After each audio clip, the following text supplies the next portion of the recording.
पश्चिम बंगाल की शुभेंदु सरकार ने अपनी दूसरी कैबिनेट की बैठक में 5 अहम फैसलों पर मुहर लगाई। अन्नपूर्णा योजना को मंजूरी दे दी गई, जिसमें महिलाओं को हर महीने 3,000 रुपए दिए जाएंगे।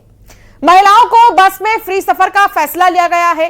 1 जून से सरकारी बसों में महिलाएं फ्री में सफर कर सकेंगी। बंगाल सरकार ने अपने कर्मचारियों, संबद्ध वैधानिक निकायों, शैक्षणिक संस्थानों के लिए 7वें राज्य वेतन आयोग के गठन को मंजूरी दे दी है। और धार्मिक वर्गीकरण पर आधारित कल्याणकारी योजनाएं अगले महीने से बंद की जा रही है। राज्य में ओबीसी आरक्षण की पात्रता और विसंगतियों की जांच के लिए एक उच्च स्तरीय जांच पैनल का गठन किया जाएगा। तो ये जो 5 फैसले हैं वो लिए गए हैं कैबिनेट में और इन पर मोहर लग गई है। इन फैसलों की चर्चा हो रही है। सबसे बड़ा फैसला तो जो बस में महिलाएं हैं वो आसानी से सफर कर सकेंगी और यही जो है मैनिफेस्टो में भी ऐड किया था। बीजेपी की तरफ से ये वादा किया गया था कि जो महिलाएं हैं उनको ये सुविधा दी जाएगी। क्या देश में वंदे मातरम को लेकर फिर से हंगामा होने वाला है?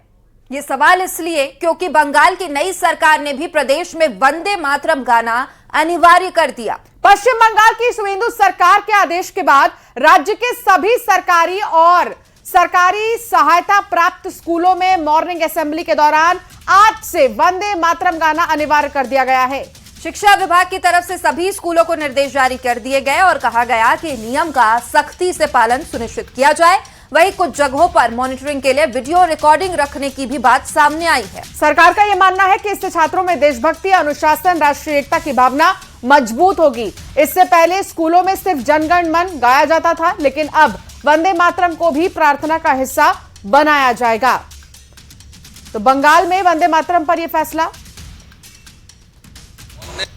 सब विद्यालय वंदे मातरम सोमवार থেকে ये विद्यालय शुरू करते হবে সেই নোটিশটা জারি করে সোমবার।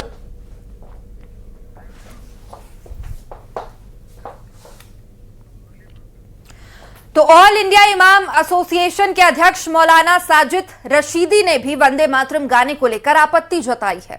बता दें कि मौलाना साजिद रशीदी का कहना यह है कि वंदे मातरम शुरू से ही विवादों का विषय रहा है। आजादी की लड़ाई के वक्त 6 पंक्तियों को हटाया गया था, जिन पर ऐतराज था और अब सरकार ने उसे फिर से जारी कर दिया। इसकी आखिरी पंक्तियां इस्लाम के विरुद्ध है, इसीलिए वंदे मातरम के समय खड़े हो जाएं, लेकिन इसे गाएं नहीं, क्योंकि ये इस्लाम की आस्था के विपरीत है।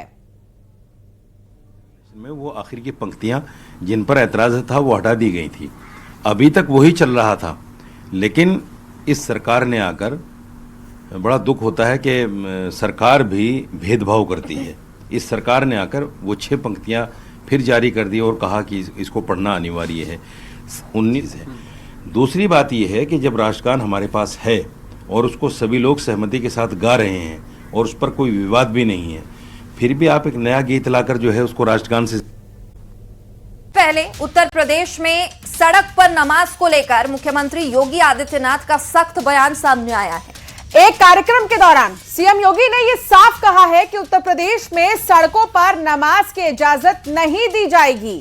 उन्होंने कहा कि सड़कें आवागमन के लिए होती है, किसी भी व्यक्ति को उन्हें रोकने या सार्वजनिक रास्तों पर धार्मिक आयोजन करने का अधिकार नहीं है। सीएम योगी ने कहा कोई भी चौराहे पर आकर तमाशा नहीं बना सकता। उन्होंने कहा कि धार्मिक कार्यक्रमों के लिए निर्धारित स्थल है और वहीं पर आयोजन होने चाहिए। ज्यादा लोग हैं तो नमाज शिफ्ट में पढ़िए। योगी ने कहा कि अगर नहीं मानेंगे तो दूसरा तरीका अपनाएंगे, प्यार से मानेंगे तो ठीक है, बाकी दूसरा तरीका तो है ही।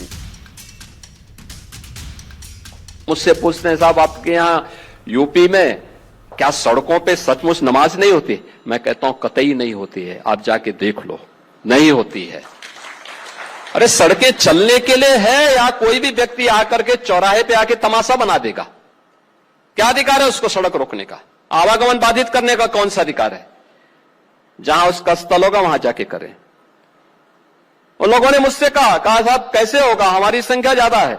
हमने कहा शिफ्ट में कर लो, तुम्हारे घर में रहने की जगह नहीं है तो भाई संख्या नियंत्रित कर लो, और नहीं है सामर्थ्य क्यों बेकार आगे संख्या बढ़ाई जा रहे हैं।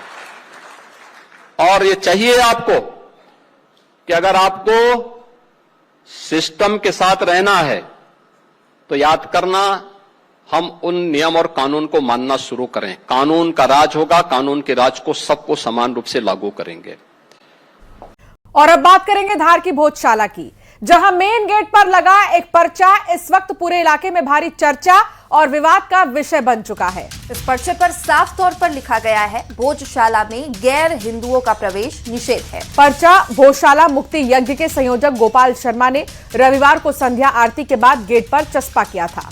हालांकि मामले की संवेदनशीलता को देखते हुए एएसआई के अधिकारियों ने मुस्तैदी दिखाते हुए इस पर्चे को तुरंत वहां से हटा दिया। इस पर गोपाल शर्मा का यह कहना है कि जब हाई कोर्ट के आदेश के बाद हिंदुओं को प्रवेश दिया जा रहा है तो वहां गैर हिंदुओं का क्या काम है। उन्होंने कहा कि अब तिलक लगाकर भगवा धारण करके ही भोजशाला में प्रवेश मिलेगा।